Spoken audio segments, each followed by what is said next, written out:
Praise lord. Good morning.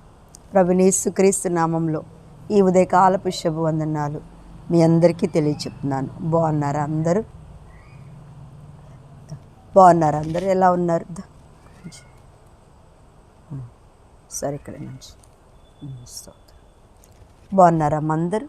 మంచిదిరా. దేవునికి స్తోత్రం కలుగును గాక. ప్రతి ఒక్కరికి అనారోగ్యాలు, బలహీనతలు, చిన్నపిల్లలకు కూడా జ్వరాలు కదా. అయినప్పటికీ వాతావరణం ఎలా ఉందంటే భయంకరమైన వాతావరణం. అయినా మనం ప్రార్థన చేసుకుంటున్నాం, ప్రభువారిని ముట్టి స్వస్థపరచడేమ్మా. ఎవరైనా బాగోలేదా? జ్వరాలతో బాధపడుతున్నారా?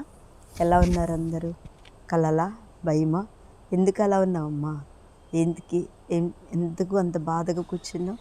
తప్పకుండా నీ విచారంను కొట్టివేసి నీ బాధను తీసేసి మన ప్రభువైన యేసు మనతో ఉన్నాడు. మనం పైకి నవ్వుతూ ఉన్నట్టు ఉండొచ్చు, కానీ లోపల మనకుండే బాధ, వేదన తప్పకుండా మన దేవదేవుడు అది తీసివేస్తాడు. తప్పకుండా అద్భుతమైన కార్యము మన జీవితంలో ఉంటుంది. దేవునికే మహిమ కలుగునుగాక. స్తోత్రం. హల్లెలూయా. ఈరోజు దేవుడు మనతో మాట్లాడే వాగ్దానము రోమాపత్రిక 8వ అధ్యాయము 15వ వచనాన్ని నేను చదువుతున్నాను. స్తోత్రం. హల్లెలూయా. ఏలయనగా మరలా భయపడుటకు మీరు దాస్యపు ఆత్మను పొందలేదు, కానీ దత్తపుత్ర ఆత్మను పొందితిరి. ఆ ఆత్మ కలిగిన వారమై మనము అబ్బా తండ్రి అని మొర్రపెట్టుచున్నాము. చూడండి, మనం రోజు స్తుతులు చెల్లిస్తాం కదా. ఆ స్తుతుల్లో చూడండి, మన స్తుతులు చెల్లించే దానిలో ఫస్ట్ ఉంటుంది అబ్బా తండ్రి నీకు స్తోత్రం అని.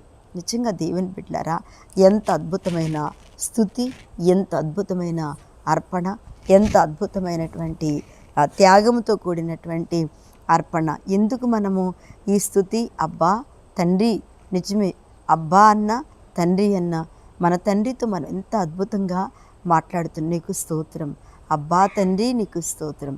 పరలోకపు తండ్రి మీకు స్తోత్రం. పరిశుద్ధుడా మీకు స్తోత్రం. నిజమే, ఎన్ని పేర్లు కలిగిన దేవుడు మనతో ఉండగా పరిశుద్ధుడు, శక్తిమంతుడు, నీతిమంతుడైన ఆ ప్రభువైన యేసు మనతో ఉండగా అందుకే అన్నాడు, భయపడటకు మీరు దాస్యపాత్మను పొందలేదు.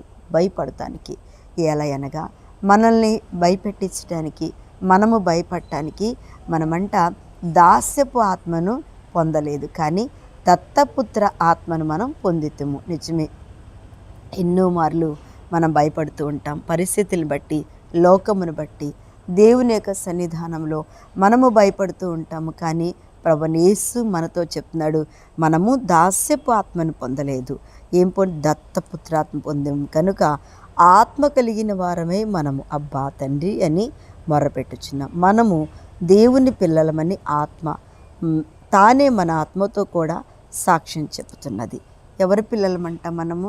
అంత మూలగడానికి, అంత అబ్బా తండ్రి అని స్తుతించడానికి, అంతగా మనం ప్రార్థన చేయడానికి, మొర్ర పెట్టడానికి, అయ్యా నీ కుప్ప మూలిగినట్టుగా మూలగటానికి గల ఏంటి అంటే మనందరము దేవుని పిల్లలము. చెప్పండి స్తోత్రం. హల్లెలూయా.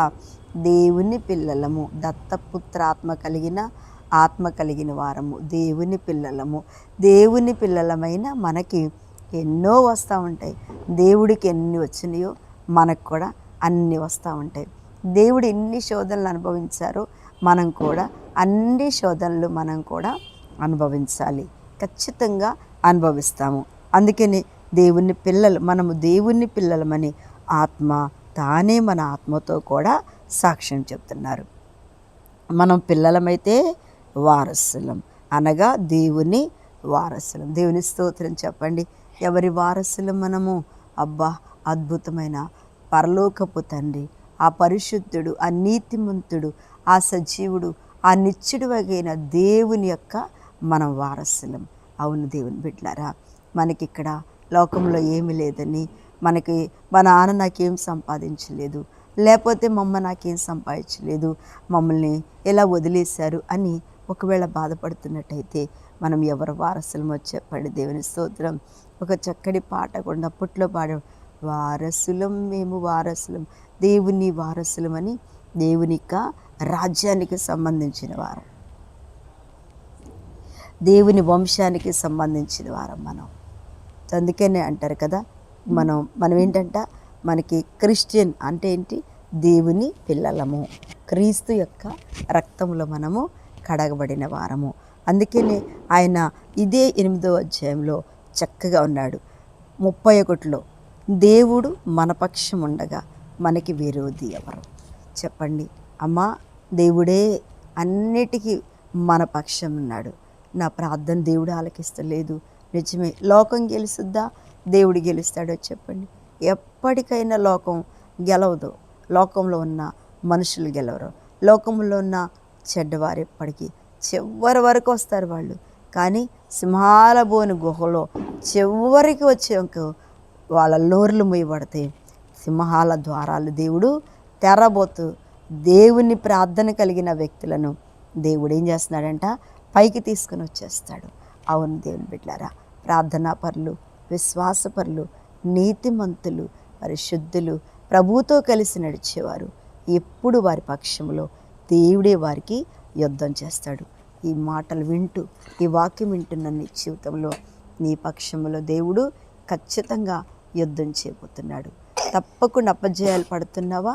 ఖచ్చితంగా అపజయముల తర్వాత ఆ ప్రభువైన యేసయ్య నీకు ఖచ్చితంగా జయమివ్వబోతున్నాడు. ఆమెన్. కళ్ళు మూసుకోండి, ప్రార్థన చేస్తా. పరిశుద్ధుడా, ఎక్కడ ఓడిపోతూ, ఎక్కడ మూలుగులతో, ఎక్కడ అవమానాలతో ఉన్నారో ప్రతి ఒక్క బిడ్డ చేతిని పట్టుకుని పైకి లేపి మీరు దీవించండి ప్రభు. స్తోత్రంలో అయ్యా.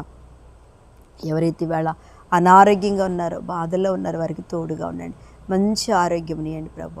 మీ యొక్క కృపాక్షేమములు ప్రతి ఒక్క బిడ్డతో ఉంచి తండ్రి మీరే మహిమ పొందుకొని దీవించమని యేసునామములో అడుగుచున్న తండ్రి. ఆమెన్. ప్రైజ్ లార్డ్ అమ్మ. దేవుడు మిమ్మల్ని అందరినీ దీవించునుగాక. ఆమెన్.